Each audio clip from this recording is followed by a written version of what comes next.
Hello दोस्तों, आज हमारी अंतर्राष्ट्रीय संबंध के अंतर्गत कुछ नए मिक्स टॉपिक हैं। Stapled visa. हाल ही में भारत सरकार ने चीन द्वारा अरुणाचल प्रदेश राज्य के खिलाड़ियों के लिए स्टेपल्ड वीज़ा प्रदान किए जाने को अस्वीकार्य करार दिया है।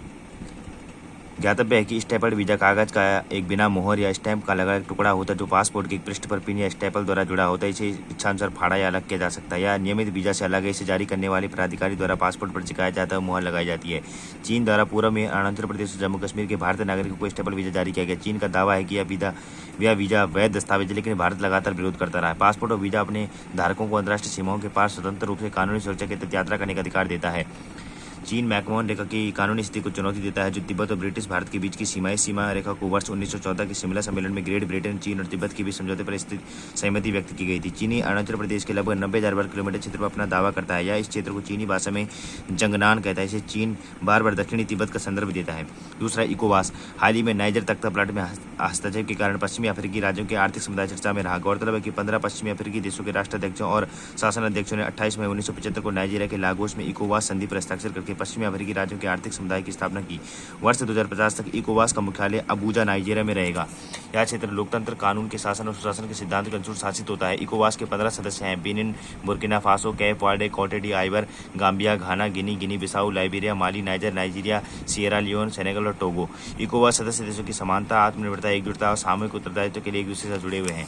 आयुष वीजा। हाल ही में भारत सरकार की गृह मंत्रालय ने आयुष प्रणालियों और चिकित्सा प्रणालियों के तहत इलाज के लिए विदेशी नागरिकों के लिए आयुष वीजा की एक नई श्रेणी के निर्माण को अधिसूचित किया है। आयुष वीजा की शुरुआत आयुष मंत्रालय, चिकित्सा देखभाल, कल्याण एवं योग जैसी चिकित्सा की भारतीय प्रणालियों के तहत इलाज के लिए भारत आने वाले विदेशियों हेतु विशेष वीजा योजना शुरू करने के लिए की गई थी। आयुष वीजा के लिए वीजा मैनुअल में एक नया प्रावधान शामिल किया गया जो भारतीय चिकित्सा प्रणालियों के तहत उपचार से संबंधित है।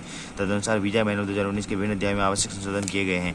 आयुष वीजा श्रेणी का परिचय सरकार की हील इन इंडिया पहल के लिए भारत के रोड मैप का हिस्सा है, जिसका उद्देश्य भारत को एक चिकित्सा यात्रा गंतव्य के रूप में बढ़ावा देना है। हाल ही के वर्ष में भारत में मेडिकल वैल्यू ट्रेवल में उल्लेखनीय वृद्धि देखी गई है।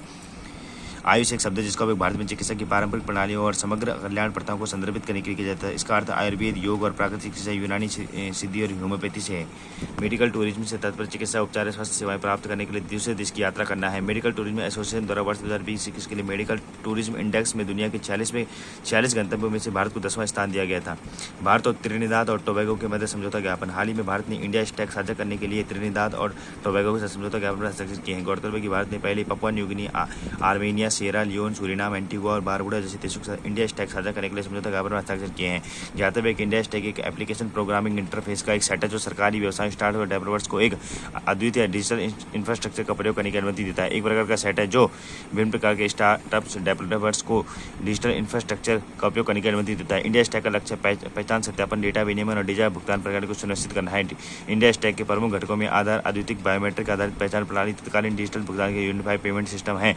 हालांकि इस परियोजना के नाम में इंडिया शब्द है, लेकिन इंडिया स्टैक का दृष्टिकोण किसी एक देश तक सीमित नहीं है। इसे किसी भी देश पर लागू किया जा सकता है, चाहे वह विकसित हो या विकासशील। इस प्रकार से आपने मिक्स वीडियो सीरीज देखी। अगर वीडियो अच्छी लगी तो वीडियो को लाइक, शेयर, सब्सक्राइब जरूर कीजिए। हमारे साथ बने रहने के लिए धन्यवाद।